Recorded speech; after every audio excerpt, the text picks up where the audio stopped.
주기도문 말씀을 가지고 같이 나누길 원합니다. 먼저 첫 번째입니다. 로마서 8장 15절부터 17절까지 말씀 같이 함께 읽겠습니다. 시작. 너희는 다시 무소하는 종의 영을 받지 아니하고 양자의 영을 받았으므로 성령이 친히 우리의 영과 더불어 우리가 하나님의 자녀인 것을 증언하시나니 자녀이면 또한 상속자 곧 하나님의 상속자야 그리스도와 함께한 상속자니 우리가 그와 함께 영광을 받기 위하여 고난도 함께 받아야 할 것이니라. 아멘. 오늘부터 저희가 이제 주기도문이라는 말씀을 갖고 전하게 됩니다. 저희 교회 이제 지난번에 T40라는 것을 오해하면서 눈에 보이지 아니하는 커리큘럼이 만들어져 가고 있습니다. 그래서 우리가 오해하시는 분은 아시겠지만 자기의 간증을 많은 만나는 사람들에게 내가 이미 알고 있는 사람들에게 간증을 나눕니다. 그 중에 평안의 사람을 하나님 만나게 하실 터인데 그 사람에게 주의 복음을 증거하고 그리고 그로 하여금 같이 그리스도인으로 살아갑니다. 그렇게 만나서 첫 번째로 하는 것이 바로 이 너희는 기도할 때 이렇게 하라라는 이 책자입니다. 전에는 이렇게 정하지 않았지만 이제는 아예 정하고 나갑니다. 제사장 기도를 먼저 하지 않고 이렇게 기도하라 이걸 갖고 먼저 합니다. 이거는 앞부분에 주기도문 갖고 기도하게 되어 있고 뒷부분은 사도의 기도를 가지고 기도하게 되어 있습니다. 그리고 나서 그 사람도 또 주님의 복음을 증거할 수 있는 증인으로 훈련을 합니다. 그것과 함께 마가복음, 그 다음에는 제사장 기도 이렇게 나갑니다. 일단 이 세 개만 가지고 저희가 또 앞으로 또 달려가 보려고 합니다. 세 개만 하는데도 제가 보기엔 2년 반 정도 걸리지 않을까 싶습니다. 한 주에 한 번씩 한다면. 그래서 다시 이제 주기도문 제일 처음으로 돌아가서 우리가 오늘 주기도문을 합니다. 저는 이제 개인적으로 신학교, 대학과 대학원에서 배운 것보다 선교단체에서 배운 것이 훨씬 더 많습니다. 영향을 거기에서 많이 받았습니다. 설교학을 배울 때도 신대원에서 설교학을 한 학기를 배웠는데 좀 지겨워서 저 뒤에서 맨날 졸았습니다. 또 설교 테스트도 시험도 봐요. 이게 강의실 앞에서 한 명씩 나와서 시험을 보는데 그때 저는 이제 워낙 이제 설교에 대해서 훈련받은 것들이 있어서 거의 회개하라 신학생들이요 뭐 이런 식으로 설교를 했어요. 몇몇 사람들은 은혜를 받고 그 당시 저희 학교에 전화방 사건이 있었어요. 신대원생인데 그 용인에 있는 전화방에 나가갖고 나쁜 짓을 하다가 경찰에 걸렸어요. 그래서 이것이 이제 교내 문제가 됐었는데 이 사건을 가지고 우리가 회개해야 된다 이런 얘기를 했더니 교수님이 그 사건이 무슨 사건인지 모르더라고요. 너무 안타까웠어요. 제가 이제 간사로 사역을 하면서 훈련 받을 때 제가 이 서론을 이렇게 이야기하는 것은 제가 간사로 설교학을 훈련할 때 제일 어려웠어요. 일단은 본문 자체를 귀납적으로 성경 연구를 해야 돼요. 연구하는데 적어도 10시간이 걸려요. 특히 어려운 본문들은 그래요. 근데 그걸 갖고 설교를 만들려면 우리는 보통 설교하면 여러분 큐티 많이 했기 때문에 말씀을 이해하고 적용한다 이렇게 하잖아요. 근데 이제 설교는 거기에서 제가 배운 건 한 가지 더 있어요. 이제 말씀을 이해하는 게 내용 목표예요. 이번 설교의 내용에 무엇을 깨닫게 할 것인가 내용 목적을 잡아라. 첫 번째예요. 두 번째로는 적용 목표를 잡아라. 근데 하나가 더 있어요. 반응 목표를 잡아라 이거예요. 처음 듣는 이야기였어요. 이 간사님들이 왜 이렇게 마음에 콱콱 와닿는가 했더니 이 세 번째가 있더라고요. 반응 목표. 여러분 제 설교가 참 특이하죠. 제가 봐더라도 제가 특이한 것 같아요. 내용을 전달하는 데 있지 않고 또 적용하는 데 있지 않고 더 나아가서 반응하는 데 목적이 있어요. 그래서 저는 저의 설교의 대부분은 여러분이 이걸 깨달았다 여기에 두지 않아요. 깨달아도 저 문만 나가면 대부분 다 까먹어요. 그리고 적용했다 그러는데 옛날에는 적용에 목숨을 걸었다가 적용해도 대부분 그대로 살지 않아요. 내가 이번에 이렇게 살리라, 일주일 동안 이렇게 살겠습니다. 그런데도 그렇게 사는 경우 거의 없어요. 저만 그랬는지 모르겠지만 아무리 회개하고 눈물 흘려도 이상하게 그대로 잘 안 사라지더라고요. 그러다가 이 반응 목표가 있구나 라는 것을 알게 됐어요. 내가 이렇게 적용할 뿐만 아니라 내 삶에 어떻게 반응이 되어질 것인가. 오늘부터 하는 이 주기도문 말씀은 제가 이 내용 목표를 잡을 필요가 없어요. 왜 그럴까요? 여러분 내용 다 알고 있어요. 뿐만 아니라 다 외우고 있어요. 그렇기 때문에 주기도문의 내용이 이겁니다 라고 굳이 얘기할 필요가 없어요. 저는 개인적으로 좋아요. 내용을 설명하는데 시간을 많이 할애하지 않아도 되기 때문에.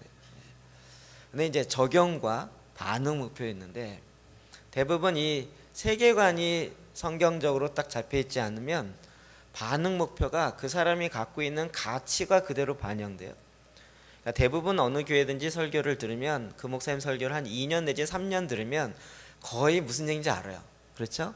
왜냐면 그분의 갖고 있는 마음속의 가치가 거기에 반영돼서 나오기 때문에. 그러니까 성도들이 복 받아야 된다 이 메시지를 하시는 분은 무슨 설교를 해도 적용은 복 받고 잘 살아야 된다 이 결론이 나와요. 어떤 본문에도 그렇게 나가요. 왜냐하면 그의 가치가 또 그런 반응 목표를 자기도 모르게 갖고 있기 때문에 그래요. 여러분이 이제 이 내용을 잘 이해가 못하면 저는 이 반응 목표를 굉장히 다양하게 갖는 사람이에요. 왜냐하면 워낙 상황들이 다양하기 때문에.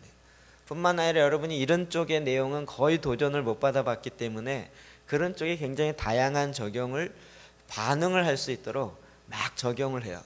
근데 이 메시지가 무엇인지를 놓쳐버리면 왜 저런 적용을 하는지 여러분이 그걸 이해를 못 하더라고요.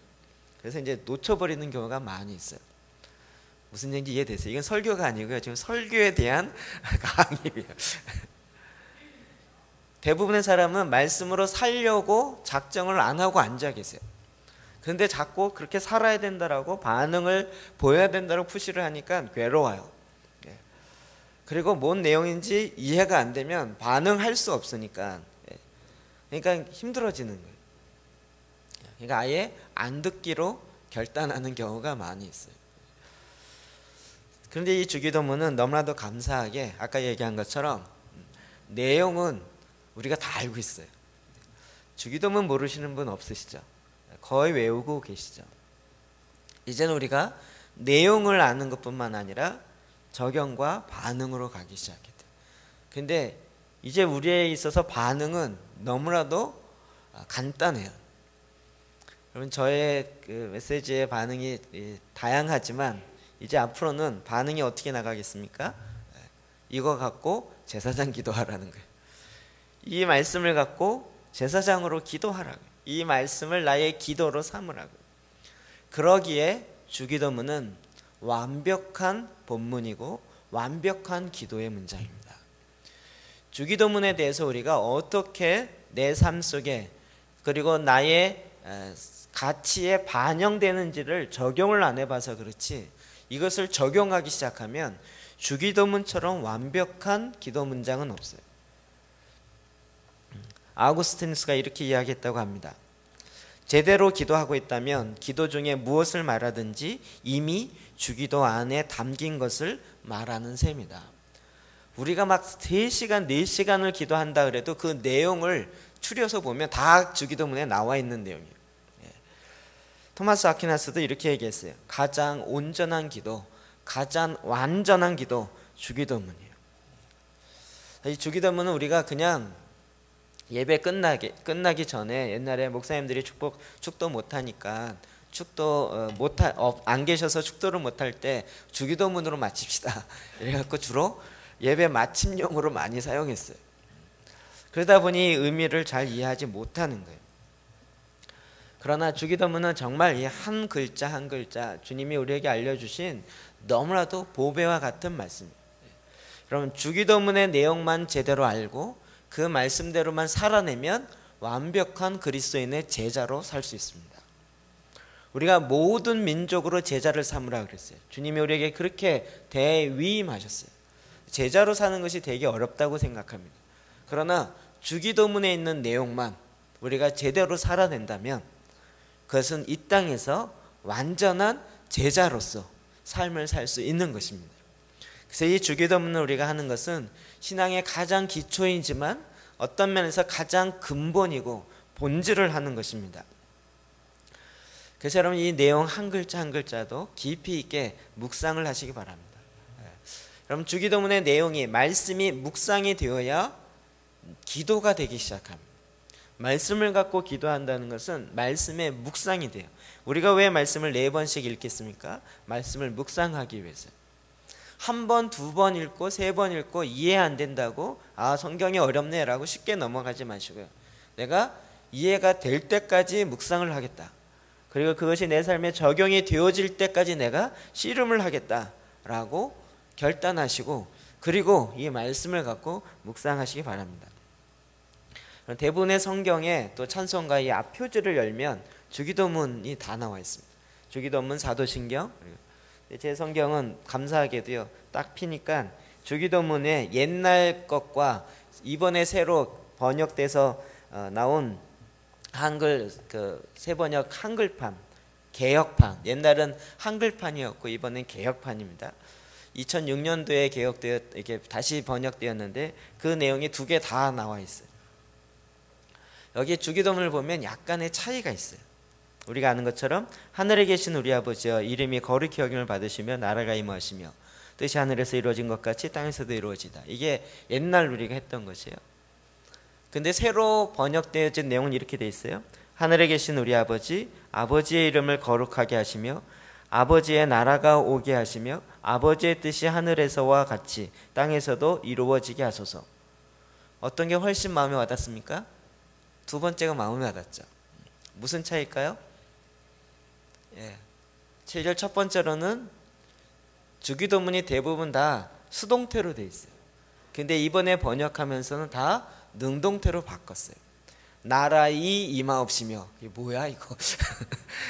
나라이 임하옵시며 이러면 이 나라 이 문법상 안 맞지 않는가? 이것부터 시작해서 나라이 임해?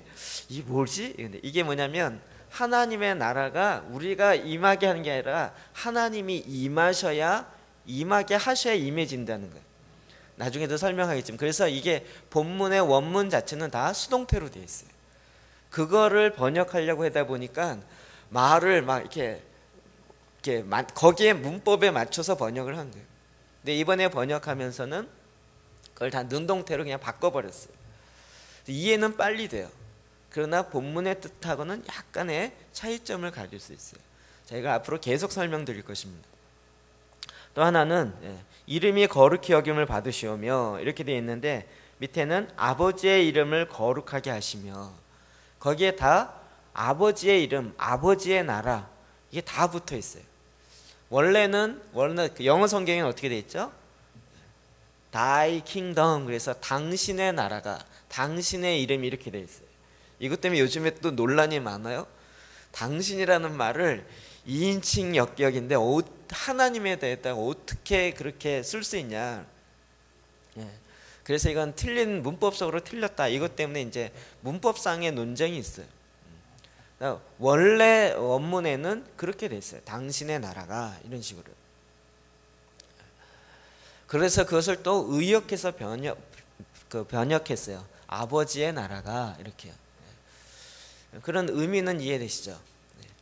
자, 이런 것을 가지고 우리가 주기도문 하나하나를 보길 원합니다. 오늘날 이 시대에 가장 부흥하고 있는 종교는 기독교가 아니라 사실은 무신론교예요.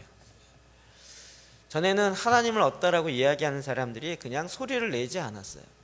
근데 이제는 점차 그들이 소리를 내기 시작하고 하나님은 없다라는 것을 아예 버스 문구에다 붙이고 다니고 심지어는 그들끼리 모여서 무신론 종교를 만들어요. 그들은 계속 하나님이 없다라는 것을 이야기해요. 그러나 무신론자들도 그들 마음속에 어느 종교나 공통적으로 있는 것이 뭐냐면 기도입니다. 기도예요. 그들도 하나님이 없다라고 믿고 있고 하나님이 없다라고 기도하고 있어요. 누구에게 기도하는지 모르지만 모든 종교에는 기도의 내용이 들어가 있어요. 기도의 행위가 들어가 있어요. 그래서 인간은 생각하는 동물이다. 철학자가 이렇게 얘기했지만 사실은 더 이 말씀으로 가지고 보면 인간은 기도하는 동물이에요. 심지어는 모든 사람이 어떤 형태든지 다 한다고요. 연못만 있으면 어떻게 해요? 그 앞에다 돌 이렇게 그릇 같은 거 놓고 동전 던져요. 그리고 뭐라 그래요? 자기 소원을 빌어요. 산에 올라가면 그 돌 같은 거 이렇게 돌무더기 쌓여놔요. 올라가다 말고 하나 돌 얹어놓고 거기다가 기도해요. 자기의 소원을 기원한다. 심지어는 뭐 보름달이 뜨면 거기다가 앞에 놓고 기도하고 별의별 걸 어쨌든 어떤 모양이든지 기도하고 있다. 우리도 우리 민족도 굉장히 종교심이 많은 민족이에요. 그러다 보니 이 기도한다라는 것이 기독교가 들어온 이후에도 별로 부담 없이 다가왔어요. 그런데 우리가 갖고 있는 샤머니즘적인 속에다가 기도의 기독교의 내용을 집어넣는다 그랬어요. 그런데 알고 봤더니 내용이 안 들어가 있어요. 그래서 요즘 교회 다니는 사람들을 보면 그 기도가 주기도문의 기도와 굉장히 차이가 많이 나는 기도를 봐요. 기도 그러면 여러분 대충 어떤 생각이 드십니까? 기도란 뭔가? 대부분의 교회 조금 다니신 분은 거의 기도는 119 번호예요. 위급할 때 찾는 거. 평상시에는 거의 안 해요. 무슨 문제가 생기고 위급하면 119 눌러서 도와주세요, 도와주세요. 이런 큰일이 생겼어요. 119용으로 기도를 쓰시는 분들이 있어요. 이것은 기도의 본질적 의미를 잘 모르는 거예요. 어떤 사람은 기도를 또 하나님을 움직이는 무슨 리모컨이라고 생각해요. 하나님 이렇게 11번으로 가주세요. 이제는 9번으로 가셔야 돼요. 이러면서 자기 취향에 맞게 자기가 하나님을 조정하려고 하는 쪽으로. 기도에 대한 오해요. 어떤 사람은 또 인터넷에서 상품을 주문하는 것처럼 하나님 주신 많은 축복을 앞에다 막 이렇게 하면서 그중에 내가 뭘 고를까 이래서 하나 탁 클릭해서 하나님 이거 주문해 주세요. 그러면 며칠 만에 그게 딱 도착해요. 내가 성경을 보면서 하나님 축복을 막 찾다가 이 축복 주세요라고 딱 클릭하면 내 인생에 몇 년 만에 그것이 딱 돌아왔다. 막 그런 용으로 또 기도를 생각해요. 어떤 사람은 또 굉장히 넋두리 용으로 사용해요. 기도하면서 아이고 내 팔자야 하나님 아버지 그러면서 자기의 울며 불며 그러면 막 속이 시원하대요. 그래서 기도하면 역시 속이 시원해진대요. 이건 기도의 본질을 또 오해하고 있는 거죠. 어떤 분은 기도하면서 마음의 평안을 찾는데, 그래서 마음의 평안을 누리기 위해서 기도한다. 왠지 그런 것이 기도가 좋다는. 이것도 제대로 하나님 주신 기도를 잘 이해하지 못하는 것이. 기도의 참된 의미는 하나님과의 사귐에 있습니다. 사귐, 그냥 한두 번의 만남이 아니라 우정의 관계로 누군가를 알아가는 관계로 계속적으로 만나지는 그 만남, 친구의 사귐과 같이 그런 만남의 관계가 계속되어지는 것이 기도인 것입니다. 사귐이 있다는 것은 인격적 소통이 있다는 것입니다. 일방통행이 아니라 서로 이야기를 주고 받고 그러면서 인격적 사귐이 있다 보니까 거기에 화가 나기도 하고 어떨 때는 기쁘기도 하고 어떨 때는 좋을 때도 있고 다툴 때도 있고 웃을 때도 있고 울 때도 있고 아무 말 없지만 그냥 가만히 손만 잡고 있을 때도 있고 다양한 형태들이 있는 거죠. 그러면 예수님의 사역을 보더라도 공생애의 시작은 40일 금식 기도로부터 시작합니다. 그리고 마지막 십자가에 달리시면서도 십자가에 7번의 십자가 7원을 하시는데 그 중에 4가지가 기도와 기도인 것입니다. 그럼 주님의 모든 사역은 어떤 면에서 기도예요. 기도로 시작하고 기도로 마치는, 이게 기도가 중요하다는 것이 아니라 하나님과 함께 시작하고 하나님과 사귀면서 하나님과 함께 마친다고요. 이 주기도문을 대부분 너무 줄여서 주기도문, 그래서 앞자와 끝자 따져갖고 주문이라고 생각하시는 분이 많아요. 주문을 외우면 하나님이 내 뜻을 이루어진다, 이런 식의 생각이에요. 그러니까 하나님과 전심으로 만나는 것이 아니죠. 사귐이 아니죠. 사귐 안에 들어가는 것이 아니에요. 사람이 만나서 대화하는 걸 보면 얼마나 서로 가까운지, 얼마나 인격적인 만남을 하고 있는지를 알 수 있어요. 이 얘기를 다른 이야기를 하면, 기도라는, 하나님 앞에서 어떻게 기도하는가를 보면 그 사람이 하나님과 얼마나 가까운지를 알 수 있어요. 어느 정도 사귀는지를 알 수 있어요. 기도할 때는 자기의 모든, 자기의 가치, 자기가 갖고 있는 인생의 목적, 이런 것들이 거의 드러나요. 기도할 때 좀 이렇게 떨리지 않습니까? 제일 떨릴 때가 목사님 앞에서 기도할 때죠.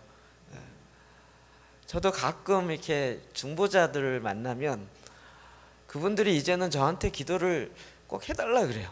지난번에 그 대전에 있는 애니 중보기도회 누구죠? 이혜경 간사님, 그분 전국적인 중보기도 네트워크와 조직을 갖고 있는 분이에요.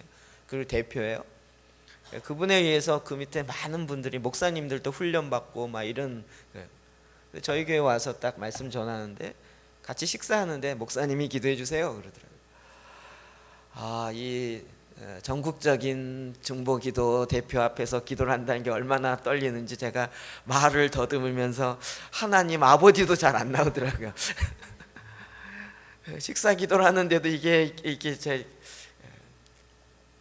그리고 또 뭐 얘기하다가 끝날 때 목사님이 마치는 기도를 해달래요. 그러면 막 식은땀이 나요. 기도할 때 제 안에 있는 것이 드러난다는 걸 제가 알기 때문에. 근데 이걸 감출 수가 없어요. 말로 드러나기 때문에. 기도는 그 사람의 내면이 보이게 되어 있어요. 어떤 면에서 기도가 성도를 만들고 성도가 기도를 하게 합니다. 어느 대형 그 서점에 딱 들어가 있는 표어죠. 인간이 책을 만들고 책이 인간을 만든다. 그걸 그대로 패러디하면 성도는 기도를 하고 기도가 성도를 만듭니다. 기도는 이만큼 중요합니다. 내 신앙생활이 어떤가, 이거는 다른 말로 하면 기도 생활이 어떤가를 물어보면 금방 알 수 있습니다. 교회를 20년 다녀도 기도 안 하시는 분 많습니다. 이 말 동의하시죠? 교회를 20, 30년 다니는데도 기도하지 않는, 다시 말해서 하나님과 대화하지 않는 사람이 많이 있다. 이런 부분에 있어서 이제 우리가 하나님과 대화하는 법을 배워가기 시작하는 거예요. 그것뿐만 아니라 우리의 내면의 가장 중심에 있는 것을 이제 하나님과 인격적으로 교제하기 시작하면서 대화하는, 사귐이 시작되어지는 이 모든 것의 완성이 바로 주기도문입니다. 이 주기도문의 제일 처음에 어떻게 되어 있습니까? 하늘에 계신 우리 아버지여, 이렇게 시작하고 있습니다. 하늘에 계신 우리 아버지요. 우리가 워낙 이걸 많이 해서 별로 놀라지 않는데요, 내가 기도하는, 내가 그러니까 사귀는데 사귐의 대상이 누구인지를 알아야 사귈 거 아니에요. 하나님이 누구인지 알아야 사귐이 시작되잖아요. 내가 대화하는 그 대상이 누구인지 알지 못하면서도 말만 하고 간다, 이건 좀 희한한 일이죠. 가끔 그런 분들이 있어요. 뭐 전후 얘기하지 않고 그냥 자기 얘기만 막 하고 그 다음에 안녕히 계세요 그러고 그냥 가시는 분들이 있어요. 약간 뭐지 이게 좀 이렇게 잘 이해가 안 되는 경우가 있어요. 우리가 기도도요, 하나님이 어떠한 분인지 알지 못하면서 어떻게 기도를 하겠어요. 그래서 우리가 갖고 있는 하나님에 대한 인상, 하나님에 대한 우리의 그 생각, 이것이 굉장히 중요합니다. 하나님에 대한 상이 대부분은 자기 나름대로 그리고 있어요. 하나님은 이럴 거야, 여기저기서 들었던 이야기, 여기저기서 자기가 보았던 것을 자기가 해석한 것 가지고 이렇게 꿰어 맞춰요. 하나님은 무서운 채찍을 듣고 있는 무서운 하늘에 거하는 신령한 할아버지야, 이렇게 생각해요. 잘못하면 채찍을 휘둘르시는 거예요. 왜 그래요? 아버지한테 그렇게 채찍으로 많이 맞았기 때문에 그런 거예요. 아니면 하나님은 그냥 무뚝뚝하고 아무 얘기 없는 돌부처 같은, 그냥 바라만 보고 있는 그러한 분이야. 한 번도 만나서 대화를 해본 적이 없으니 그냥 돌부처처럼 그냥 바라만 보고 있는 그런 하나님이라고 생각해. 아니면 내가 여기저기서 들었던 하나님. 미국의 유명한 신학자가 그 하버드 대학에서 강의를 하는데 바로 이 부분에 강의를 해요. 1학년 학생이 늘 손을 들고 도전을 해요. 나는 무신론자입니다. 근데 나는 하나님을 안 믿습니다. 그런데 내가 이런 강의를 들을 필요가 있습니까? 그 유명한 교수인데요, 그분이 꼭 이런 이야기예요. 당신이 하나님을 안 믿는다 그러는데 어떤 하나님을 안 믿냐? 네가 안 믿는 하나님 어떤 하나님인지 이야기 좀 해봐라. 도대체 어떤 하나님을 안 믿는다는 거야? 이 사람이 막 더듬더듬 자기가 들었던 내가 얘기하려는 하나님 그런 하나님이 아니다. 너는 하나님에 대해서 아직도 모르고 있구나. 내가 얘기하려는 하나님이 어떤 하나님인지 제대로 좀 알고 안 믿든지 믿든지 해봐라. 얘기를 못하는, 정말 성경에서 이야기하는 그 하나님을 제대로 알고 그 하나님으로 난 안 믿겠다, 이렇게 얘기하는 게 대부분 아니에요. 그냥 어슴풀에 자기가 느꼈던, 생각했던 그런 상을 그려놓고 이것이 하나님이라고 생각하는, 하나님은 지겨웠다라고, 하나님은 자기 고집이라고 생각하고, 아니면 하나님을 알기 힘들다라고 생각하고, 그러니까 하나님과 교제 자체를 안 하는 거예요. 하나님을 알려고 씨름하지 않아요. 이 우리 민족 가운데 있는 것은 이게 샤머니즘의 영향이에요. 샤머니즘 지성이면 감천이잖아요. 내가 지성을 다해서 이 아침마다 새벽마다 정한수를 떠놓고 이 정성을, 지극 정성을 들이니 내 소원을 들어주십시오. 내 소원을 들어주는 그 신이 누구예요? 누군지 몰라요. 누군지 그냥 하늘에 떠다니든지 그냥 나무 신이든지 달 신이든지 그냥 어떤 신들이 좋으니까 내 소원만 들어달라는 거예요. 그러니까 이 소원을 들어주는 신에 대해서는 알려고 하질 않아요. 자기의 소원만 이루기를 원하는 거예요. 이게 샤머니즘이죠. 그러니까 이게 기독교 안에 들어오면서도요, 여전히 나의 기도를 들으시는 하나님에 대해서는 알려고 하질 않아요. 그 하나님이 어떤 분인지 씨름하질 않아요.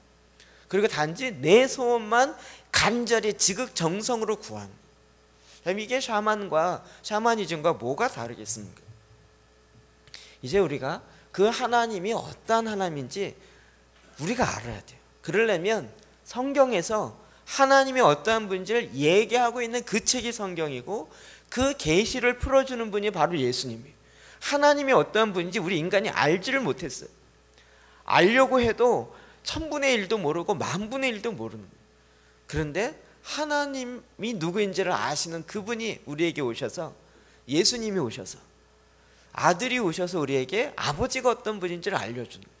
그리고 성경에는 계속 그의 이야기, 하나님의 이야기, 아브라함의 이야기가 아니라 하나님의 이야기를 우리에게 들려주고 계신 거예요. 자, 그래서 우리에게 하나님이 어떤 분인지를 제일 처음에 예수님이 제자들에게 알려주면서 너희는 이렇게 기도하라 라고 이야기하는 거예요. 그 첫 번째가 뭐라고요? 하늘에 계신 우리 아버지요. 이게 우리나라 성경은 이렇게 늘 문법 자체가 이렇게 돼 있어요. 근데 원래는 어떻게 되냐면 Our Father, Heavenly 이렇게 돼 있죠. 영어에도 이렇게 돼 있지만 원래 그 헬라어에도 보면 파테르 헤몬 이렇게 돼 있어요. 파테르, 그러니까 아버지여라는 뜻이 먼저 나와요. 단어가 제일 첫 번째. 헬라 문법 중에 제일 첫 번째 나오는 건 강조하는 거예요. 그러니까 아버지여가 제일 먼저. 우리는 하늘에 이게 먼저 나오잖아요. 근데 원래 아버지여. 근데 그 아버지가 어디 계세요? 하늘에 계신 거예요. 그러니까 우리나라 문법상 이렇게 나온 거죠. 그러나 우리나라 문법에 나와 있기 때문에 어쩔 수 없이 이걸 먼저 이야기하죠. 하나님은 어디에 계세요? 하늘에 계신 아버지. 그 얘기는 무슨 말의 반대일까요? 땅에 계신 아버지와는 다른 하늘에 계신 아버지라. 하늘에 하나님 안 계시던데요? 그 소련의 그 우주선을 타고 갔던 그 누구죠? 생각이 안 나지? 유리가가 갑자기 생각이 안 나죠? 자기가 우주를 가봤더니 거기도 하나님 안 계시다죠. 우리가 얘기하는 하늘이라는 것은 그런 스카이가 아니라고요. 헤븐이에요. 헤븐. 성경에서 이야기하는 헤븐이라는 것은 인간의 차원을 뛰어넘는 신적 차원, 우주적 차원을 우주를 만드신 분이니까, 우주 안에 거하신 것처럼 우주를 만드신 분이니까 우주를 뛰어넘는, 그러니까 완전히 신적 차원에 신이 거하시는 그런 공간, 그러는 것이 바로 헤븐이라고 이야기해요. 그러니까 이 땅에 있는 아버지가 아니고 우리의 인간의 모든 것들을 다 초월해 계시는 그 하나님을 그 앞에 쓰는 거예요. 그 하나님 어떤 하나님이세요? 전지전능하신, 천지를 만드신 하나님. 그 하나님 앞에 우리가 기도하는 거예요. 그래서 전도서에는 이렇게 이야기하고 있어요. 5장 2절, 이게 세 번역인데요. 하나님 앞에 말을 꺼낼 때 함부로 입을 열지 말아라. 하나님은 하늘에 계시고 너는 땅 위에 있으니 말을 많이 하지 않도록 하여라.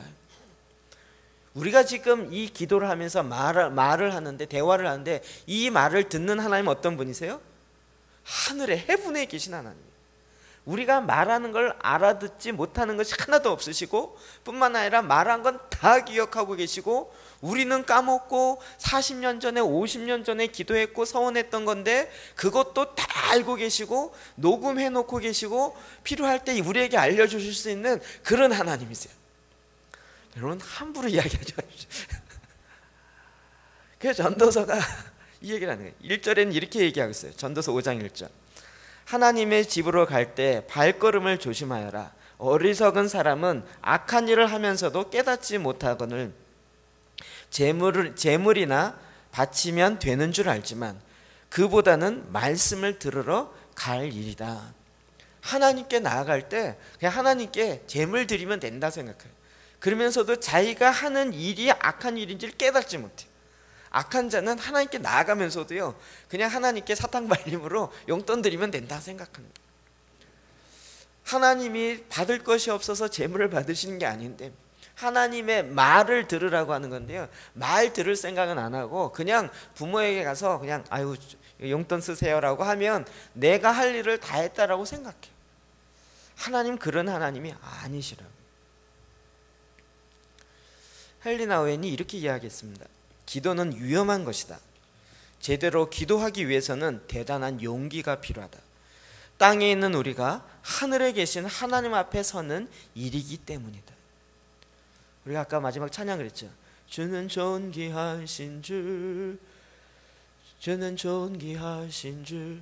하늘에 하나님의 위엄과 영광과 그 존귀로, 그 하나님은 그 하나님의 영광이 한 번도 끊어진 적이 없고 한 번도 그 영광의 빛이 사라진 적이 없어요. 하늘에서 그 영광 앞에 모든 천군과 천사가 그 앞에 나와서 거룩하다 거룩하다, 영원 전부터 그 찬양이 아직까지 끊어지지 않았고 앞으로 영원토록 갈 것이, 그 앞에 24장로들이 자기의 면류관을 내어드리면서 오직 하나님께 영광과 존귀와 찬양을 받으신 것이 합당하십니다 라고 그 찬양을 다 받으시는 그 하나님, 그 앞에 우리가 딱 서서 기도하는 거예요. 기도할 맛이 좀 나시겠어요? 제가 생각하기에 우리가 기도할 때 천군과 천사들이 갑자기 찬양하다가요, 쉿! 드디어 하나님의 형상으로 지음받은 저 하나님의 자녀가 기도한다. 쉿! 그리고 쫙 조용하는 거예요. 우리의 말을 천군과 천사가 들어요. 천군 천사가 몇 명일까요? 그 수를 알질 못해요? 인간이 70억이니까 적어도 70억 이상의 천군과 천사들이 있겠죠? 우리가 셀 수 없는 천군 천사들이 있을 거예요. 그들이 순간에 슉, 우리가 그들이 다 들을 수 있는 그 앞에서 서서 하나님 아버지께 기도하는 거예요. 뭐라고 하시겠습니까? 무슨 말을 이게 참 쉽지 않은 거예요. 그래서 기도는 위험한 거예요.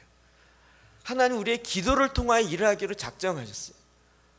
내가 옛날 모르겠어요. 그래도 그 기도를 통해 일하세요. 나 그게 그런 뜻인지 몰랐어요. 그래도 하나님은 그걸 가지고 일하세요. 이 기도가 쉽지 않다는 걸 아시겠죠? 회막과 이스라엘 백성이 출애굽했을 때 성막이 지어져요. 그 전에 회막이 있었습니다. 그때 모세가 회막 가운데 들어갔는데 거기에 구름이 임했어요. 그 얘기는 하나님의 영광이 임하였다.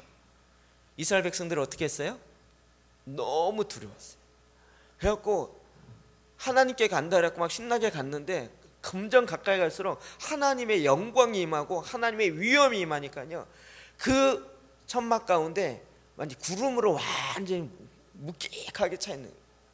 그러니까 가다가 두렵고 떨려서 난 못 만나냐, 하나님께 가기가 너무 두려운 거예요. 그래서 두렵고 떨림으로 그들은 뒷걸음지기 시작했어요. 그리고 모세에게 이야기하면서 당신이 가서 들으시고 우리에게 얘기해 주세요 라고 이야기했어요. 그럼 이게 기도예요. 하나님의 위엄, 하나님의 존귀, 그 앞에 나아가는 거예요. 여러분, 하나님 어떤 분이세요? 그런 하나님이세요. 적어도 유대인들이 구약에 갖고 있었던 하나님은 유일하신 하나님, 천지를 창조하신 하나님, 그런 하나님이었어요. 그런데 오늘 예수님께서 제자들에게 알려주면서 뭐라 그랬어요? 하늘에 계신 우리 아버지요, Our Father라고 했어요. 우리 아버지. 그럼 그 하나님이 어떤 분이세요? 아버지라는 거예요. 이 원래 헬라어에 파테르라고 되어 있는데 이거는 다른 성경에 나와 있는 아빠라는, 아바, 아버지라고 하는 그 뜻이에요. 네. 우리가 아까 읽었던 로마서 8장 15절 16절 봅시다. 시작. 너희는 다시 무소하는 종의 영을 받지 아니.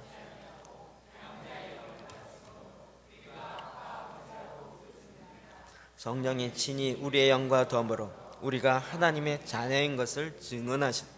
아멘. 그 하나님이 우리에게 누구예요? 아버지가 된단 말이에요. 이게 놀라운 일이에요. 유대인들은 예수님이 이렇게 얘기했다는 것 때문에 신성모독이라 그래서 돌로 쳐 죽이려고 그랬어요. 어디 하나님을 아버지라고 부르냐. 그런데 예수님이 제자들에게 너희는 이렇게 기도하라. 하늘에 계신 우리 아버지요, 우리를 초월하신 분, 하늘에 계신 신적 영역의 존귀와 위엄을 갖고 계신 그분께 나가서 정말 모든 왕관을 벗어드리고 완전 땅에 엎드려서 주여 황공무지하소이다 말씀하옵소서 이래도 될까 말까인데, 그런데 그분을 아버지라고 부릅니다. 그것도 뭐라고요? 아빠, 아버지라고 부르요. 이 아빠라고 부를 수 있는 것은 정말 독특한, 이게 우리나라 용법과 비슷해요. 헬라어. 아빠라고 누가 부르죠? 아이들이 불러요. 아이들.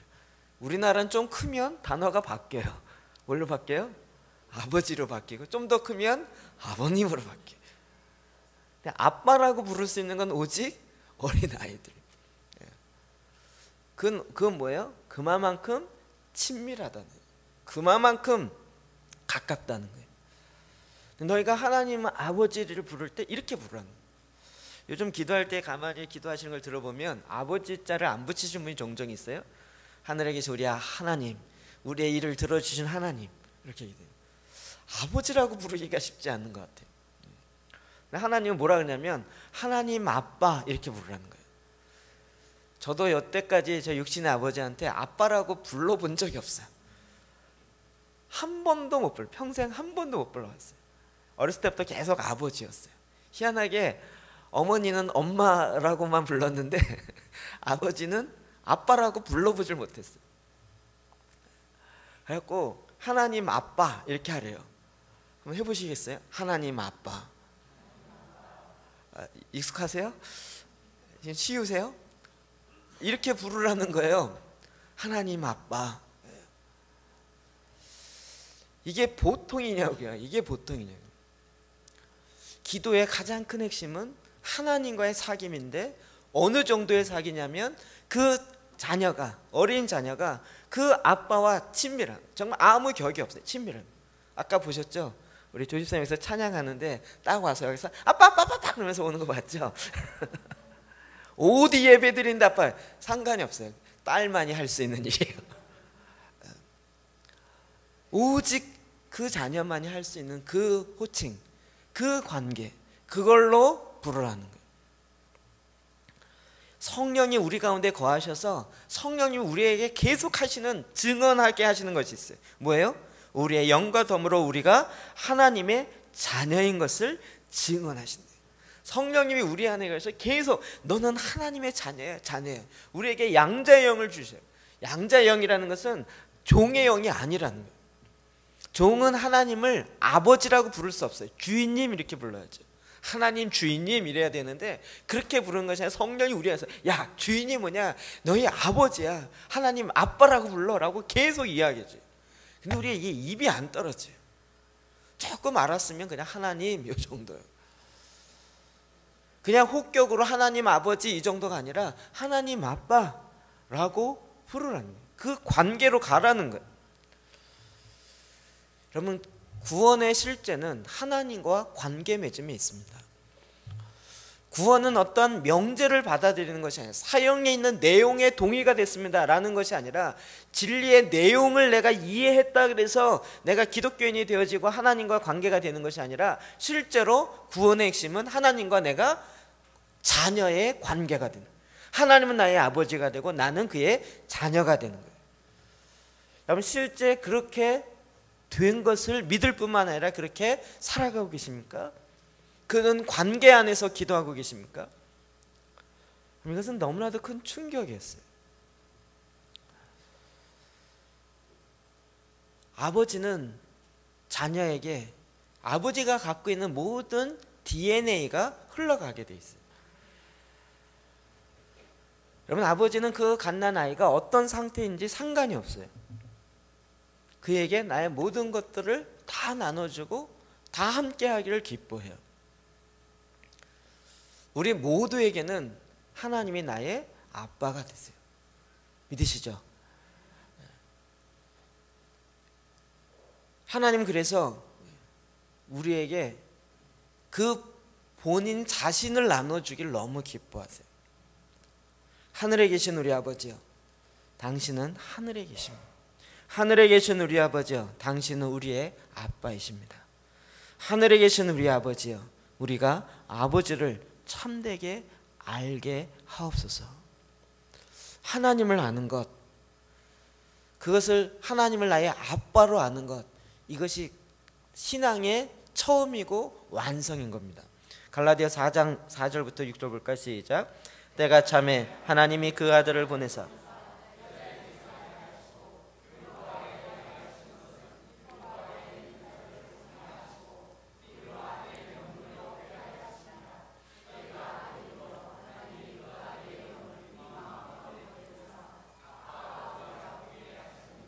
아멘.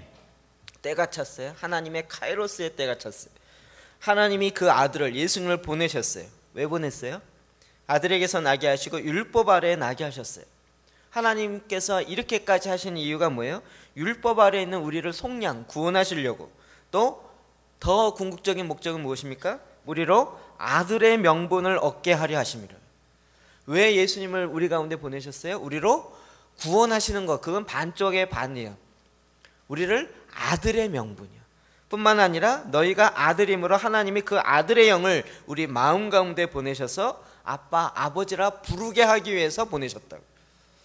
예수님 우리에게 왜 보내셨어요? 극단적으로 얘기하면 하나님을 아빠, 아버지라고 부르게 하기 위해서 보내셨다고요. 그러니까 우리가 아빠, 아버지라고 부르고 그런 관계에서 지나는 건 하나님이 아버지가 갖고 계신 목적이에요. 뜻이고요. 여러분 그 자체만으로도 우리는 이미 완성되어 있는 거예요. 그래서 시편 2편 7절 말씀 볼까요? 시작. 내가 여호와의 명령을 전하노라. 여호와께서 내게 이르시되 너는 내 아들이라. 오늘 내가 너를 낳았도다. 아멘. 주님의 말씀이 이것이에요. 오늘날 내가 너를 낳았도다. 너는 나의 아들이라.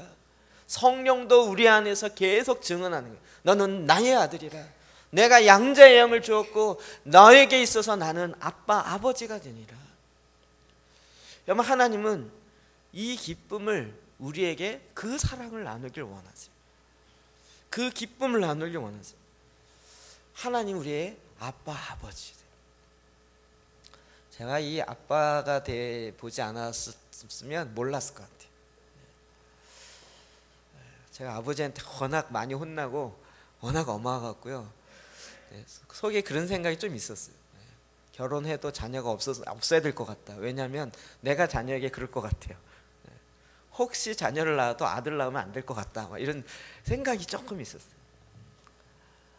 근데 생각을 해서 그런지 우리 딸이 하나 있어가지고 딸 통해서 아버지의 마음이 뭔지를 알게 됐어요.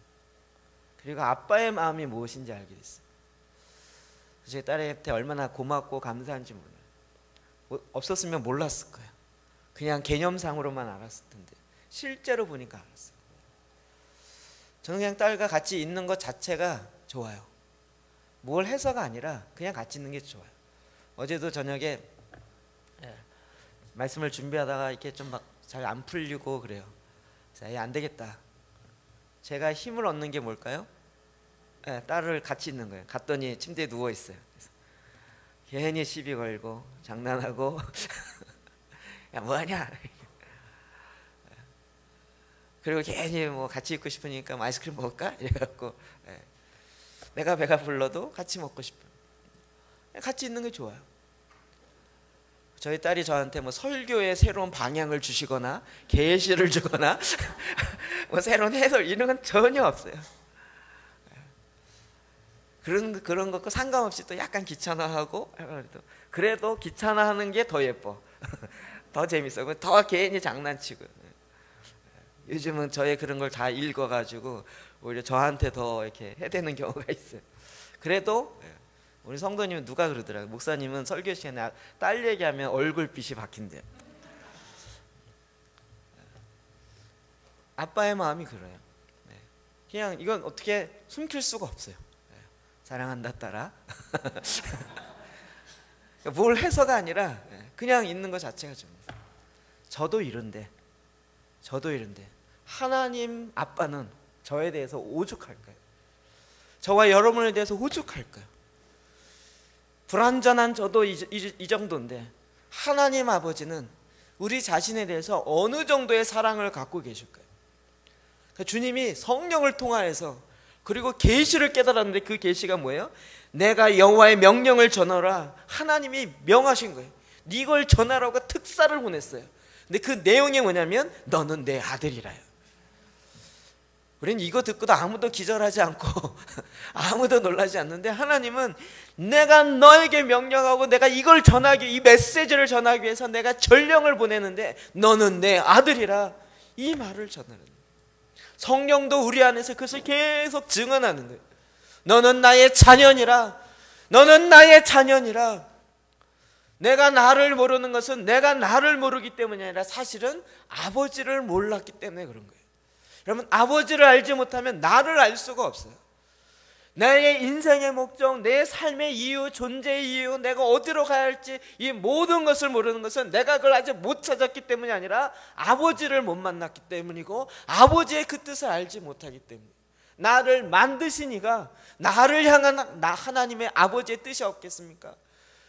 나를 그토록 사랑하신 아버지가 나에게 이 모든 것들을 준비하지 않겠습니까? 그 하나님 아버지가 우리에게 여러분 구약에는 하나님을 아버지라고 부른 기도 문장이 없어요. 찾아보세요. 계시로 말미암아 나왔던 몇몇 가지 있지만 그러나 나온 것이 없어요. 구약 4000년 동안 하나님을 아버지라고 부른 기도가 없었다고요. 근데 예수님이 우리 가운데 오셔서 놀라운 비밀을 알려주면서 너희가 앞으로 기도할 때, 너의 인생의 전부인데 너희가 기도할 때 하늘에 계신 아버지, 아빠라고 기도하거라. 여러분, 이 관계가 되지 아니하면 믿음의 성장이 되어줄 수 없어요. 하나님을 알아갈 수가 없는데 어떻게 믿음이 성장? 아버지를 알지 못하는데 어떻게 우리의 믿음이 성장될 수 있겠습니까? 그 관계 안에 사귐이 있어져야 하나님의 어떤 분이 갈수록 점점, 여러분, 믿음의 신앙이 연수가 깊어지면 깊어질수록 하나님 아버지에 대해서 아는 것이 점점 인격적으로 더 알아가겠죠. 전에는 기침만 하면 이게 화내시는가 무단했어요. 나중에 알고 봤더니 그게 아니에요. 내가 왔다라는 하나님의 예의를 나한테 보여주시는 거예요. 야, 하나님이 나에게 이렇게 예의를 갖추셔서 오시네. 그러면 그게 이해가 되면 될수록 하나님의 그 나를 향한 배려와 섬김과 나를 향해서 다가오시는 것이 얼마나 섬세하신지요. 이게 작년 다르고 올해 다르고. 네, 10년 전이나 5년 전이나 1년 전이나 지금이나 내가 알고 있는 하나님 아버지와 지금 똑같다. 이건 이상한 거예요. 관계를 안 하는 거예요. 내가 교회를 20년 다녔고 10년 다녔는데 하나님 아버지에 대해서 그냥 지식적으로는 알고 있을지 모르지만 정말 마음과 마음의 거리는 여전하다라고 한다면 아직 하나님 아버지와의 그 관계가 제대로 안 됩니다. 우리의 기도의 모든 것의 핵심은 바로 여기입니다. 하나님 아빠예요. 하나님 아빠. 성령도 이것을 증언하시고 우리에게 계속 이것을 알게 하십니다. 제가 보기에 여러분이 그냥 이 시간에 하나님 아빠, 내가 이걸 알았습니다 라고 만 이야기해도 하나님이 지금 막 입이 찢어지셔갖고 하나님 너무 기뻐하실 것 같아요. 한번 여러분 하지 않으시겠어요? 하나님 아빠, 내가 여기 있습니다. 딸이 여기에 있습니다. 아들이 여기 있습니다. 하나님 아빠. 한번 해보시겠어요? 시작. 싫으세요? 다시 한번 정말 여러분 마음을 다해서 존귀와 위엄과 권능 계신 그 하나님 아빠 앞에서 여러분이 하나님 아빠라고 다시 한번 해보시겠어요? 시작.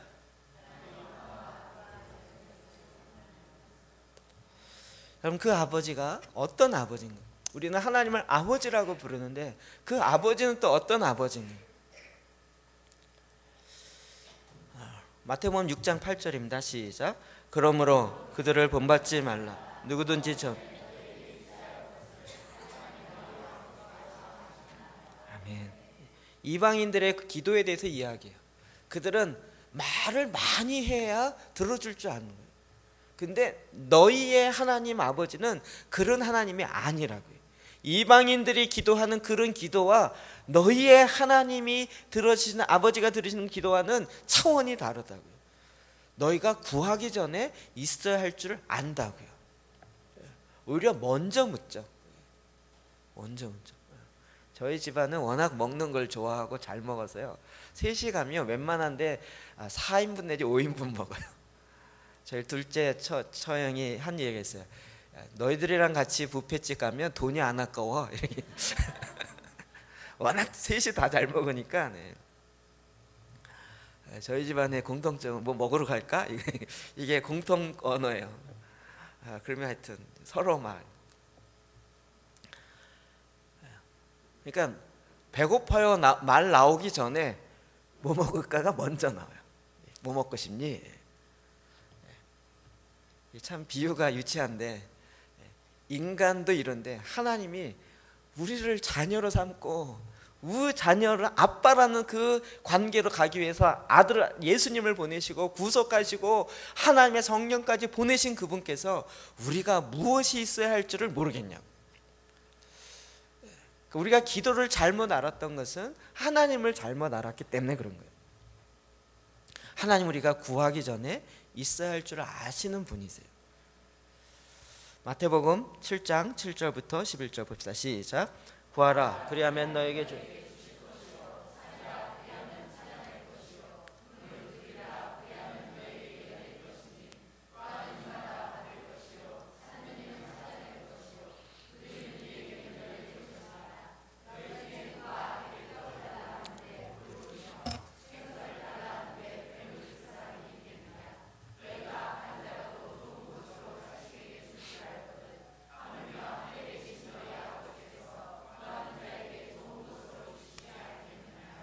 아멘. 아멘. 이것이 오늘날 우리에게는 별로 이렇게 다가오지 않는 부분이 많지만, 그러나 예수님이 말씀하셨을 당시에는, 이런 구약에 나와 있는 대부분의 기도는요, 우리가 오늘날 기도하는 기도하고는 완전히 이 차원이 다른 기도예요. 주로 본인의 요구를 거의 하지 않는 기도였어요.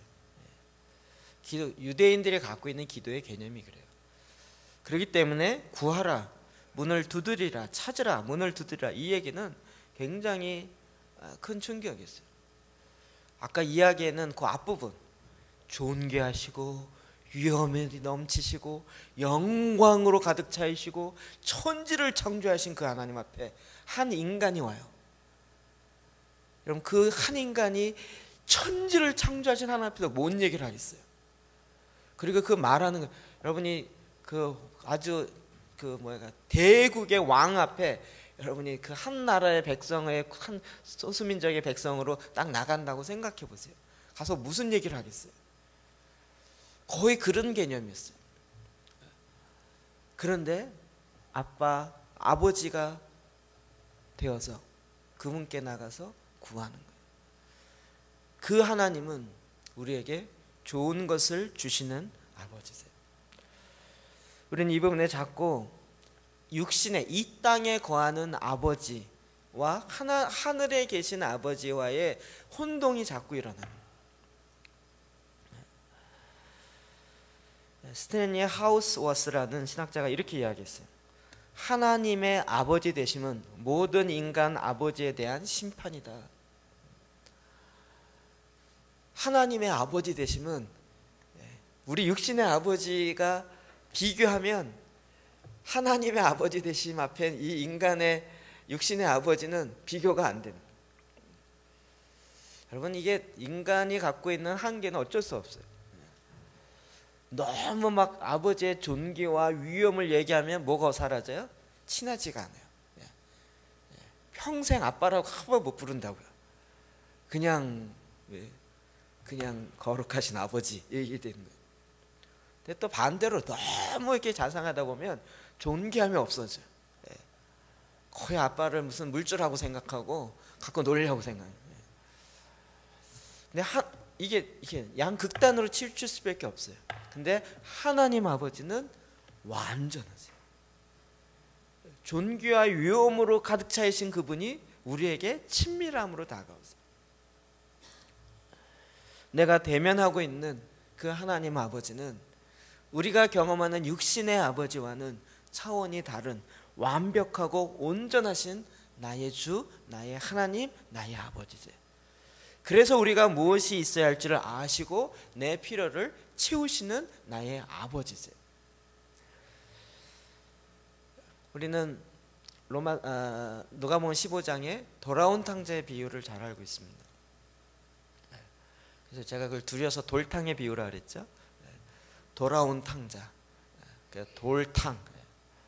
근데 원래 그 취지는 뭐였죠? 이방인이 돌아오는 것을 죄인이 돌아오는 것을 기뻐하지 아니하는 유대인들 때문에 비유를 들어 설명한 거죠. 그러니까 이 비유는 누굴 빗댄 거예요? 첫 번째 아들, 둘째 아들이 돌아온 것을, 자기 동생이 돌아온 걸 기뻐하지 아니하는 그 첫째 아들을 빗대서 한 거예요. 그런데 그 돌탕의 비유의 주인공은 사실은 누구예요? 아버지죠. 이거를 탕부라 그러더라고요. 탕자의 아버지, 탕부. 탕부의 마음을 아십니까? 아버지가 돌아가시기 전에 유산을 달라라고 이야기하는 건 정말 있을 수 없는 얘기죠. 아버지가 살아계신데 내 유산을 달라, 이 얘기는 정말 이 불효망심한 자식도 그런 자식이 없는 거예요. 근데 또 달라 그래요. 근데 그걸 또 줘요. 그런데 그 집 나간 아들을 기다리고 상거가 먼데 그가 돌아오기를 계속 기다리고 계신 그 아버지. 그 아버지가 그 아들이 돌아오는 것을 보고 그 아들이 정말 몰골이 고지고 행상이, 옷이 정말 완전히 이제 냄새 나는 그런 옷인데도 불구하고 전혀 개의치 않아요. 그 아들이 야 성공했냐? 너 내 재산의 반을 가져가더니 얼마나 남겼냐? 이러지 아니하시고 그런 것 다 보지 아니하고 돌아왔다는 것 자체만으로 기뻐하며 춤추며 잔치를 베푸시고 온 동네 사람을 모아서 나의 아들이 돌아왔다. 그리고 그 첫째 아들을 향해서 내 둘째가 죽었다가 다시 돌아왔다. 내가 잔치를 베푸는 것이 마땅하지 아니하냐라고 이야기하시는 그 아버지. 하나님 나에게 그렇게 다가오죠. 우리의 육신의 아버지는 어쩔 수 없이 조건적 사랑에 머물러 있었어요. 그러나 하나님 아버지는 아가페적 사랑으로 완전한 사랑으로 우리에게 다가가신다. 누가복음 11장 13절 다시 볼까요? 시작. 너희가 악할지라도 좋은 것을 자식에게 줄 줄 알거든 하물며 너희 하늘 아버지께서 구하는 자에게 성령을 주시지 않겠느냐 하시니라. 아멘. 우리의 필요를 다 알아서 주신다. 여러분 자꾸 속에서 반문이 일어나는 것 같아요. 나는 안 주던데요. 나는 달라고 몇 번 그랬는데 난 받은 거 별로 없어요. 잘 읽어보세요. 마태복음에 뭐라 그랬어요? 구하는 자에게 좋은 것으로 주시지 않겠느냐. 11절 마지막. 하늘에 계신 너희 아버지께서 구하는 자에게 좋은 것으로 주시지 않겠느냐. 좋은 것이라 그랬어요. 자녀가 구하면 좋은 것으로 하나님 아버지가 주지 않겠냐. 무슨 얘기죠? 여러분 왜 못 받았어요? 자기 욕심대로 구했는데 자기에게 좋은 거 아니었어요. 여러분이 이 세상에서 성공을 구한 적 많으시죠? 하나님 내게 성공을 주십시오. 그러면 내가 주를 향하여 영광을 돌리겠습니다. 근데 그 성공이 그에게 좋은 걸까요? 어떨 때는 하나님 내 돈을 좀 많이 좀 주세요. 이 돈 가지고 정말 돈에 한이 맺혔어요. 돈 좀 주세요. 나에겐 너무 좋은 거예요. 근데 돈을 많이 주면 어떻게 돼요? 어느 순간 하나님을 섬기는 게 아니라 돈의 신인 맘몬을 섬기고 있어요. 그걸 들어주는 게 좋은 것으로 주는 걸까요? 어려우세요? 말하기가 좀 기분 나쁘세요? 자녀가 지금 저희 딸 대학교 1학년인데요. 얘가 갑자기 아빠 나 사랑하지. 그러면 아빠 통장에 있는 모든 카드와 모든 걸 다 놔줘. 사랑한다며 다 줘. 용돈이 이게 뭐야. 다 줘야지. 이러고 한다면 여러분 다 주겠어요? 다 주는 아빠가 좋은 아빠예요? 모르시겠어요?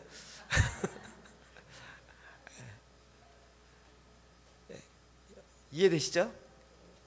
정말 좋은 게 뭔지 그에게 좋은 게 뭔지를 알고 거기에 맞게 하는 것이죠. 마태복음은 유대인에게 쓴 복음서이기 때문에 왕의 복음이에요. 좋은 것이 무엇인지 얘기 안 해요. 누가복음은 이방인에게 쓴 복음이기 때문에 그 좋은 것이 무엇인지 이야기해요. 좋은 것이 뭐예요? 성령을 주시지 않겠느냐. 성령, 아버지의 영을 주시지 않겠느냐는 거예요. 여러분 어렸을 때 3살 미만의 아이들은 인식이 없다고 생각할지 모르지만 그때 구할 때는 즉각 들어줘야 돼요. 똥을 싸갖고 운다 이러면 빨리 갈아줘야죠. 그것을 안 갈아주면 어떻게 돼요? 아, 나의 필요를 채워주지 않는구나.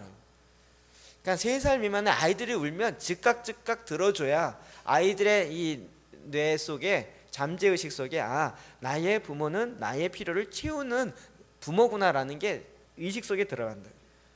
그런데 어릴수록 야, 좀 이따 이거 하고 나서 이러고 되면 내 필요를 안 채워주는구나가 자꾸요. 그러면 어떻게 돼요? 이상한 형태로 그것을 표현하기 시작해요.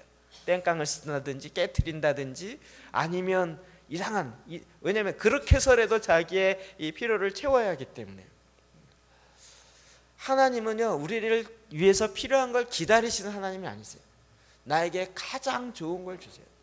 여러분 거기서부터 어렸을 때부터 자기의 수용감, 자기의 존재의식, 자기의 자아의식 이런 것들이 다 자라기 시작해요. 그래서 여러분 그 굉장히 3살 미만에 굉장히 그 아이에게 그 섬세하게 돌보는 것이 굉장히 중요한 거예요. 엄마가 그와 함께 늘 있으면서 그의 필요를 알아서 해결해 주고 그리고 그런 모든 것들을 처리해 주는 것이 굉장히 필요한 거예요. 그럼 3살 미만의 아이와는 늘 같이 있으십시오. 같이 있는 것을, 이게 돈을 많이 버는 것보다 더 중요하고 성경적 가치입니다. 그런데 우리가 그런 것을 잘 필요를 채움을 못 받았기 때문에 하나님도 그럴 거라고 자꾸 착각해요. 하나님 그러지 않으세요.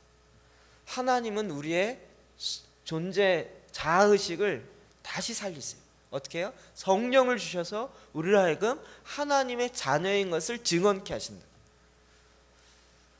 내 필요가 무엇인지를 나도 잘못 구하고 있는데 하나님의 영을 주셔서, 성령님의 다른 이름이 무엇이에요? 다른 보혜사잖아요. 보혜사가 중국식 표현인데 다른 헬퍼라고요. 나를 도와주시는 전문 변호사, 전문 도와주시는 분, 이분이 바로 성령님이에요. 하나님 아버지께서 우리에게 성령을 주셔서 우리가 무엇을 필요한지를 아세요. 그 성령께서 우리에게 지혜의 영으로 임하셔서 하나님 아버지가 원하는 게 뭔지를 알 수 있도록 지혜로 깨닫게 하세요.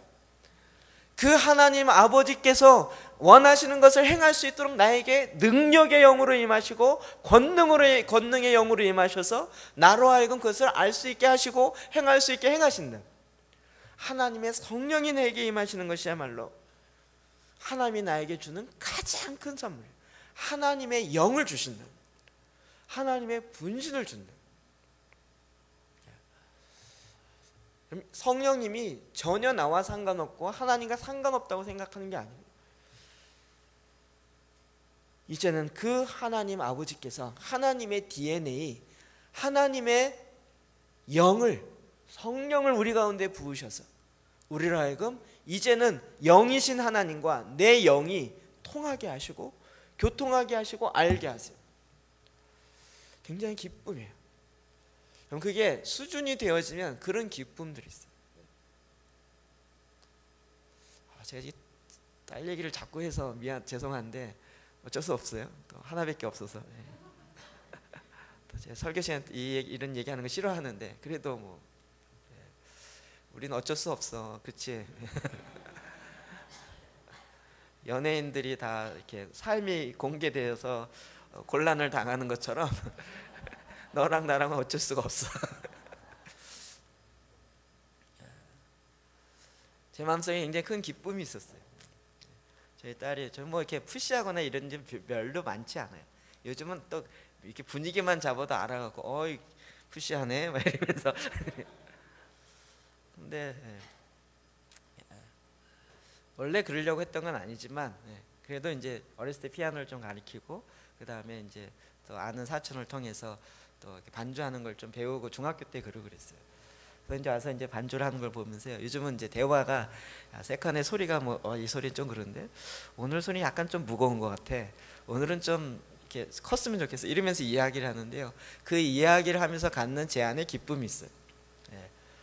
같은 이야기를, 같은 주제로 같은 일을 같이 하고 있다라는 그 기쁨이 제 안에 있어요. 전엔 그런 게 없었거든요. 최근엔 또 그 엔타임이라는 비디오 14개 이거를 지금 제가 이제 숙제처럼 내줬더니 이거 너 하나씩 다 타이핑 쳐주면 내가 한 페이지당 얼마씩 할게 그랬더니 얘가 자존심이 상했는지 돈 받고 안 해 그냥 해줄게 이러더라고요. 할렐루야 그러죠. 그래서 지금 많이 쳤어요. 하나 칠 때마다 한 14장 A4 용지를 한 14장 내 거를 시간 날 때마다 쳐가지고 저한테 보내줘요. 제가 딱 보면요, 그 보는 데는 50분 걸리지만 딱 친 거를 보면 더 많이 들어오고 그 다음에 정리도 되고 나중에 또 다양하게 쓸 수 있을 것 같아서 계속 이야기를 하거든요. 이걸 계속 쳐줘요. 이런 걸 같이 하는 그 기쁨이 제 안에 있어요. 그래서 그거 했던 내용 아니야? 이야기하고 나누고 그러면서 그 아버지의 하고자 하는 뜻과 자녀가 함께 해가요.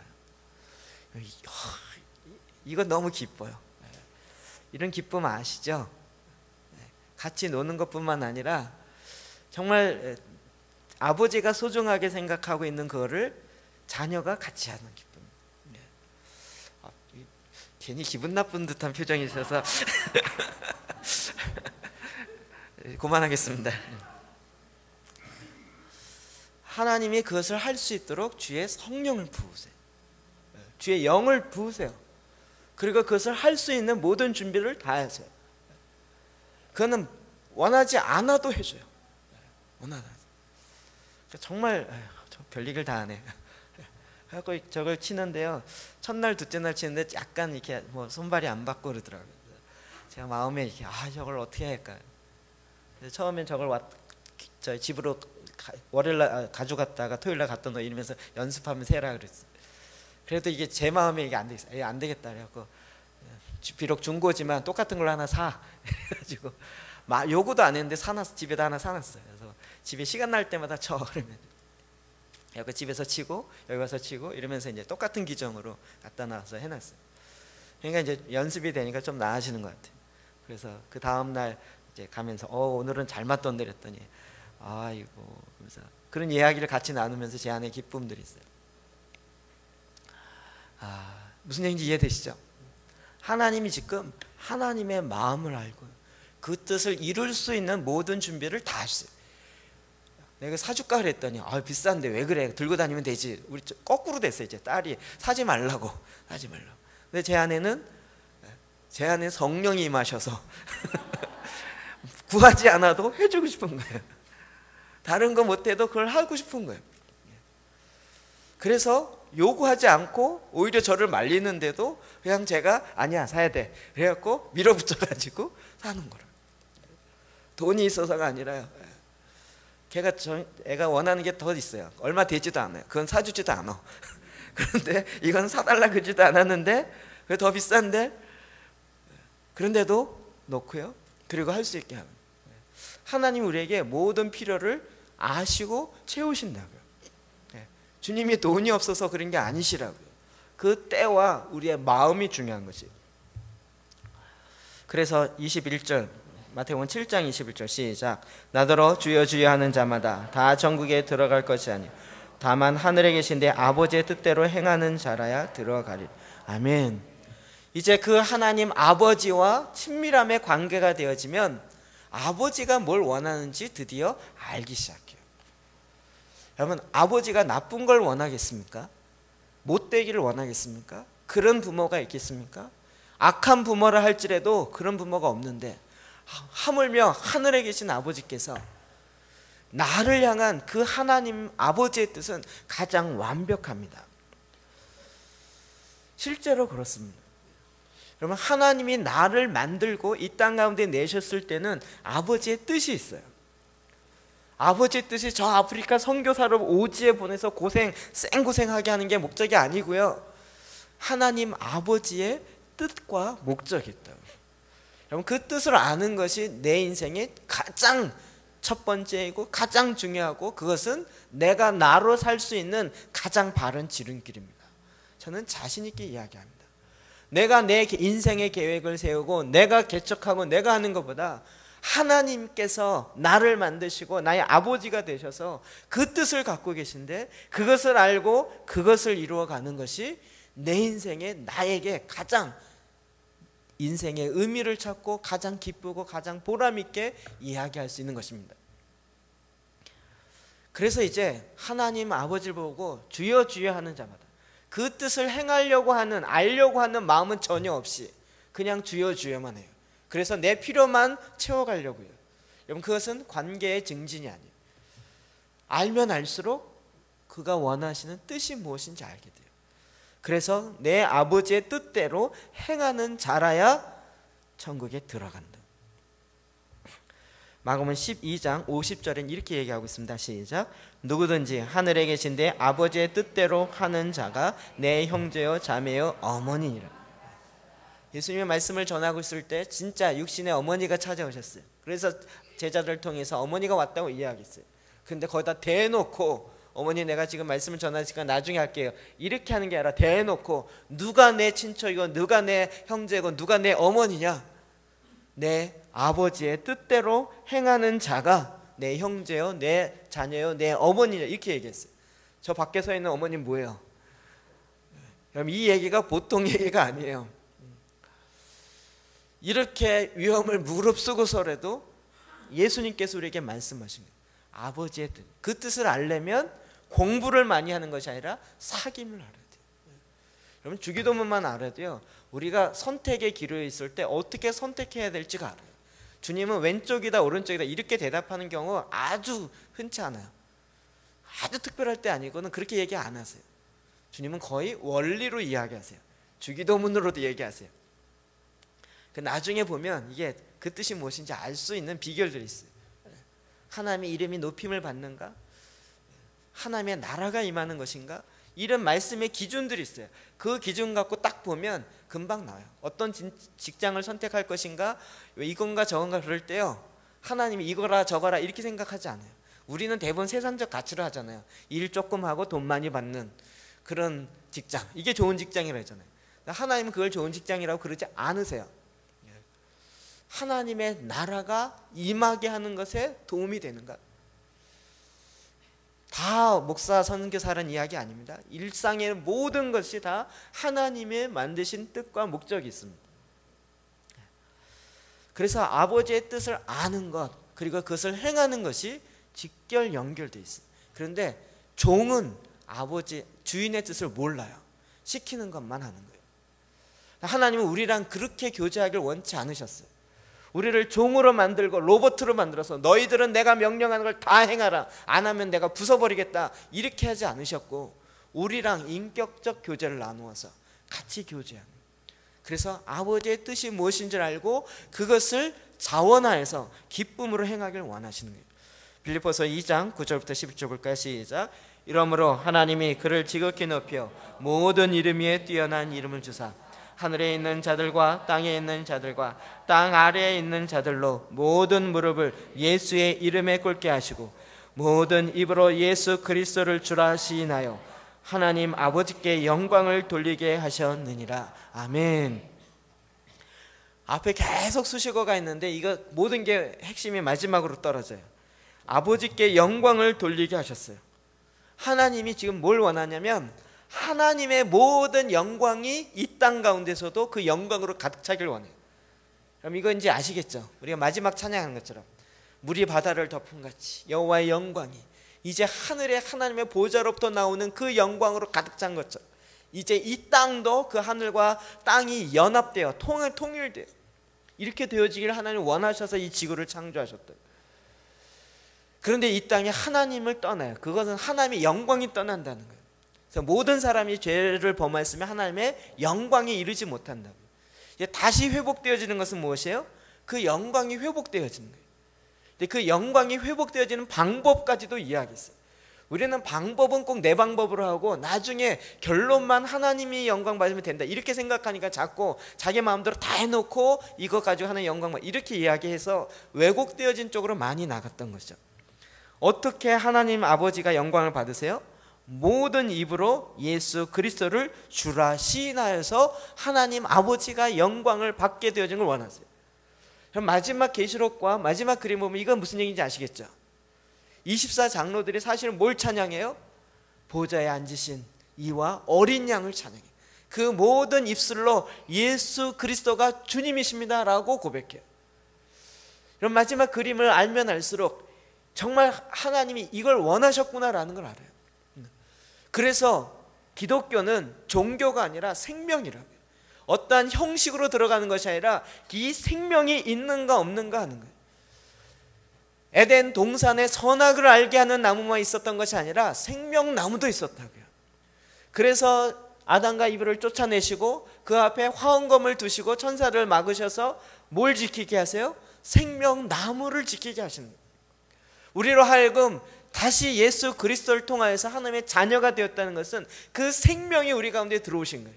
예수님이 오셔서 뭐라고 하셔요? 내가 곧 길이요 진리요 생명이니 우리의 육의 생명은 심장에 있지만 우리의 영의 생명은 바로 예수에게 있다고요. 심장이 뛰어야 내 육이 산 것처럼 내 안에 예수의 생명이 뛰어야 내 영이 사는 거라고요. 그 생명으로 말미암아 이 땅 가운데 하나님의 영광, 하나님의 이름이 높임을 받으시는데 그렇게 할 수 있는 방법은 유일한 생명이신 예수 그리스도를 통해서만이 그것이 가능한 거예요. 그래서 이 땅에 생명을 얻을 수 있는, 구원을 얻을 수 있는 길은 오직 생명이신 예수 그리스도 외에는 없는 것이에요. 그래서 모든 사람이 다 아담의 후예로 말미암아 죄인으로 태어난 것처럼 이제 거듭난 모든 사람은 예수 그리스도의 그 생명으로 태어나서 예수 그리스도로 말미암아 하나님께 영광을 돌리게 하는 것, 모든 입으로 그 예수 그리스도로 말미암은 하나님의 영광을 찬양케 하는 것, 이것이 바로 복음의 핵심이고 모든 그림의 완성인 것이에요. 하나님 지금도 이 뜻을 이루기를 원하신다고요. 이제 우리의 자녀들이 바로 이 뜻을 알아서 그것을 이 땅 가운데 이루어가는 삶을 살아요. 이것이 얼마나 우리에게 큰 기쁨인지 몰라요. 그리고 이것이 내 안에 가치로 다가와요. 내가 원하는 것이 잘 되는 것보다 하나님이 원하시는 것이 이루어지는 것이 나에게 더 큰 기쁨으로 다가온다고요. 주님은 이 일을 우리 마음의 중심에 두길 원해요. 그럴 때는 하나님을 아빠, 아버지로 사랑할 때 가능합니다. 그것은 무슨 훈련하고 쇠뇌해서가 아니라 내 마음의 중심에서 나의 아빠, 아버지가 되시는 하나님 아버지, 이 관계가 되어질 때 거기서부터 진정으로 마음의 중심이 그렇게 바뀌어지기 시작하는 거예요. 우리는 하나님 앞에 기도하러 설 때 바로 이와 같은 하나님 아버지 앞에 쓰는 거예요. 하늘에 계신 우리 아버지요, 우리 아버지요. 그 아버지가 또한 나의 아버지일 뿐만 아니라 우리의 아버지가 되셨어. 이제는 함께. 참 재밌는 건 하나님을 할아버지라고 하는 사람은 아무도 없어요. 하나님 할아버지. 왜요? 하나님 우리 모두의 아버지가 되세요. 그래서 우리 주위에 있는 모든 사람은 다 그 혈통 관계가 어떻게 돼요? 형제와 자매가 되는 거예요. 다 그렇게 되는 거예요. 그래서 이제 우리 모두가 다 하나님 아버지 앞에 기쁨으로 나와서 하나님 아버지의 이름을 찬양하고 아버지의 그 사랑이 나에게 부음받아서 그 사랑이 또한 아버지에게 돌아가는 거예요. 바로 이것이 하나님께서 우리에게 이 짧은 문장이지만 저와 여러분을 통해서 기도하기 원하시는 것이고 이루어지기 원하시는 것이고 듣기 원하시는 것이에요. 이것이 바로 주님이 우리에게 가르쳐 주신 놀라운 비밀의 첫 번째입니다. 하늘에 계신 우리 아버지요. 여러분이 이 기도로 매일같이 그 주님의 위엄 앞에 서시고 그 주님의 존귀함 앞에 서셔서 하나님과 친밀함으로 나아가시기를 주의 이름으로 축원합니다. 기도하시겠습니다.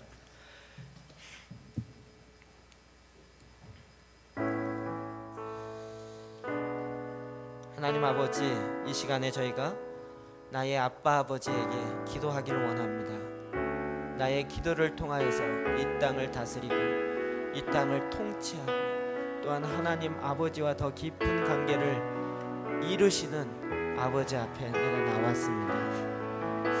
아버지, 주님이 원하시는 것은 정직한 기도요, 상한 심령이요, 주님 앞에 깨어진 마음이라고 하셨사오니 주님, 이 시간 내 마음이 하나님 앞에 정직함으로 나아가길 원합니다. 아버지, 내 안에 정직의 영을 창조하시옵소서. 주님, 내 마음에 교만한 마음을 깨트려 주시고 하나님 없이 허송세월에 했던 그 마음을 깨트려 주시고 하나님 외에 교만하게 올라가 있던 이 세상의 모든 것들이 깨어진 마음으로 다시 주님 앞에 나아가도록 하나님 역사하여 주옵소서.